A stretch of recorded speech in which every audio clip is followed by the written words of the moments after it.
Un pass, c'est une autorisation à passer dans un endroit interdit à d'autres.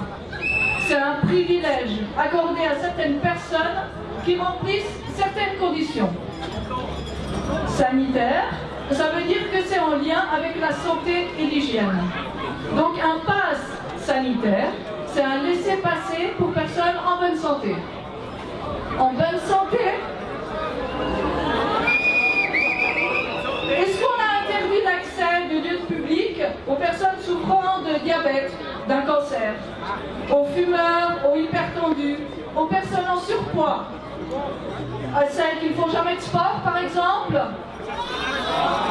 Non, c'est normal, vous me direz, car ça, c'est pas contagieux. Ok. Donc ici, la santé se définit par une incapacité de contagion. C'est donc un pass sanitaire de non-contagion. Alors, est-ce qu'on a déjà interdit l'accès de lieux publics aux personnes malades de la grippe, de la gale, de la varicelle, de l'herpès, de l'angine à streptocoque ou de la gastro?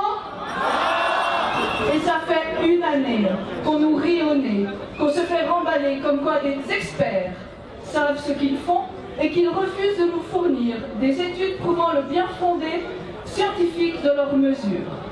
Et là, comme par magie, le Conseil fédéral veut 2 semaines avant les votations faire reconnaître les tests sérologiques. Non mais de qui se moque-t-on?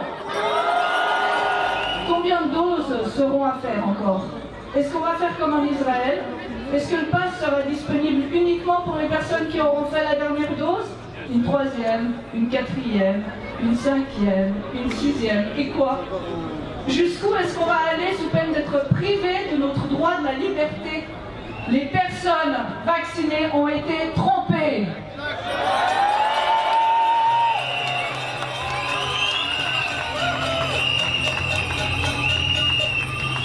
On nous a dit, après 2 doses, vous retrouverez la vie d'avant.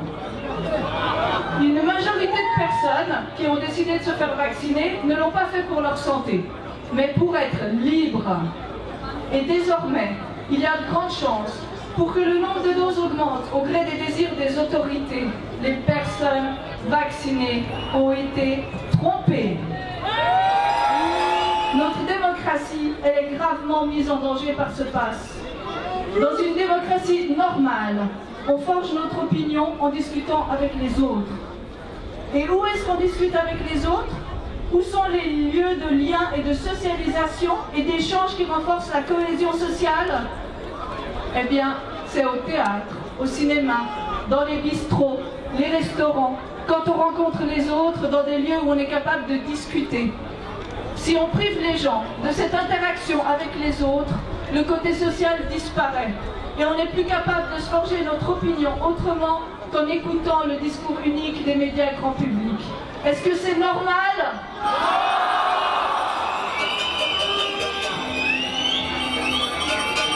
On sent l'agressivité qui monte de plus en plus.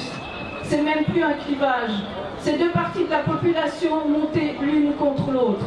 Alors non, tout ceci n'est vraiment pas normal. Non, ce n'est pas du tout normal. On a besoin les uns des autres. On se nourrit d'échanges et de relations qu'on ne peut pas vivre tout seul, isolé de tout. Évitons de rentrer dans des histoires politiques et de commettre les mêmes erreurs déjà commises dans le passé, en pensant que c'est normal.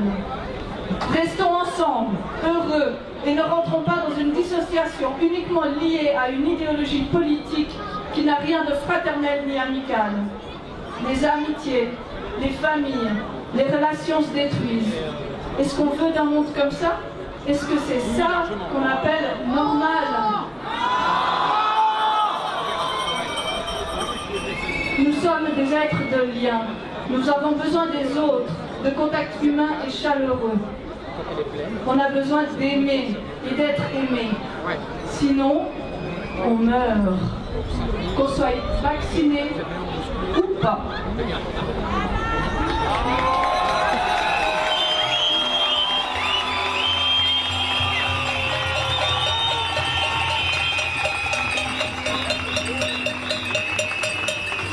Voilà pourquoi je voterai non le 28 novembre.